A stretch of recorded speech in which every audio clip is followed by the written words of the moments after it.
शंभुनाथ कृपा करना। श्रुति, एक गिलास पानी लाओ बेटा। कामाक्षी, पहले तीनों बेटियों की शादी करने में जो मेरे अंदर ताकत थी ना, अब वो बिल्कुल नहीं। देखिए जी, आप बेवजह परेशान मत होइए, बच्चे संभाल लेंगे। लेकिन सत्यनारायण की पूजा करनी है, उसके लिए अच्छा मुहूर्त देखिए ना। अच्छा, लक्ष्मी आ गई क्या? कैसी आएगी वो? बड़े दामाद जी गुस्से में जो है, यहाँ आने के लिए पूछेगी तो वो बिगड़ जाएंगे, लेकिन उसका मन तो यहीं पे होगा। कब उस लड़की को थोड़ी शांति मिलेगी पता नहीं। हाँ, वो सब ठीक है। घर की बड़ी बेटी के बिना सत्यनारायण की पूजा कैसे कराएंगे? सुनिए जी, मुझे लगता है कि मुझे जाके उनसे बात करनी चाहिए। लेकिन अगर बड़े दामाद जी घर पे रहे तो उनकी भी सुननी पड़ेगी, ये तो तुम अच्छे से जानती हो कामाक्षी। ओहो, अगर वो सुनाएगा तो छोड़ दूंगा क्या? पहले लेके तो आओ। उस पान खाने वाले फालतू पोपट का मुंह काट के रख दूंगा। क्या सोच रहा है वो अपने आप को? बड़े भाई साहब, आप जरा चुप रहिए ना। सुनो कामाक्षी, अपने बड़े दामाद से तुम डरो, मैं नहीं डरता।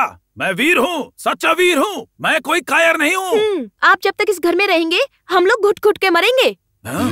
बड़ों से ऐसी बात नहीं करते बेटी। सुनिए, थोड़ा मुंह बंद रखिए ना। मुंह बंद रखो? कृपा होगी।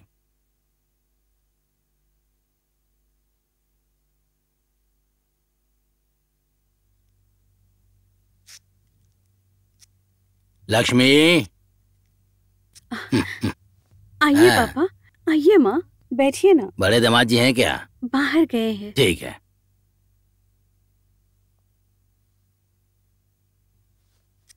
लक्ष्मी, तुम हमसे गुस्सा हो क्या? तुम तो घर नहीं आ रही हो बेटी। हम आने के बारे में सोच रहे थे, लेकिन बड़े दामाद जी क्या बोलेंगे ये सोचकर हिचकिचा रहे थे हम। देखो बेटी, हमारे 6 बच्चे हैं। एक को जो पसंद आता है वो दूसरे को नहीं आता। अब हम सबको खुश तो नहीं कर सकते ना। हमारे सोचने से क्या होगा? गणेश और दिव्या दोनों को मंजूर भी तो होना चाहिए। देखो बेटी, दामाद जी ने खुद अपने मन में ऐसा सोच लिया और किसी से उन्होंने पूछा भी नहीं। जब तक पता चला तब तक देर हो गई। लक्ष्मी, ये सब बातों का बुरा मत मानना। तुम्हारे और दामाद जी के बिना हमारे घर में कोई कार्य नहीं हुआ है। लक्ष्मी, तुम्हें भी बड़े दामाद जी को समझाना होगा। आने वाले शुक्रवार को सत्यनारायण जी की पूजा है। शादी के लिए भी तुम सबको आना है। क्या बड़े दामाद जी अभी भी हम पर गुस्सा है क्या? पूजा के लिए तुम आओगी ना?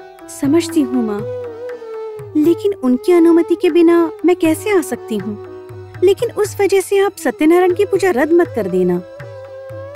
अगर उन्होंने मुझे आने नहीं दिया तो आप दुर्गा को मेरी जगह रख देना। ऐसे कैसे होगा? तुम तो घर की बड़ी बेटी हो, तुम्हारे बिना कैसे होगा?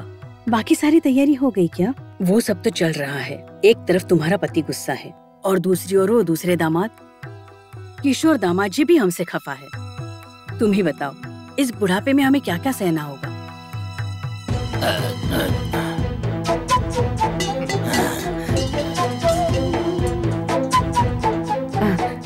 सुनिए, माँ बाबूजी आए हैं।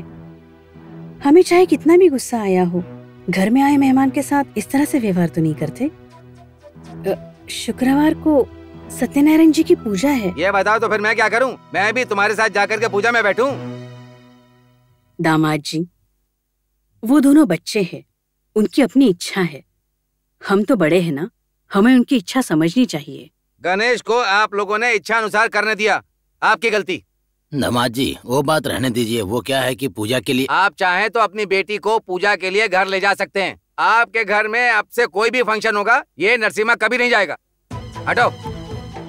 पहले बेइज्जती करते हैं फिर माफी मांगने आते हैं। लक्ष्मी, लगता है दामाद जी ने अभी तक हमें माफ नहीं किया। मैं आ जाऊंगी ना, अब इसी में संतोष रखना होगा। माँ, मैं जरूर आऊंगी। अब हम चलते हैं।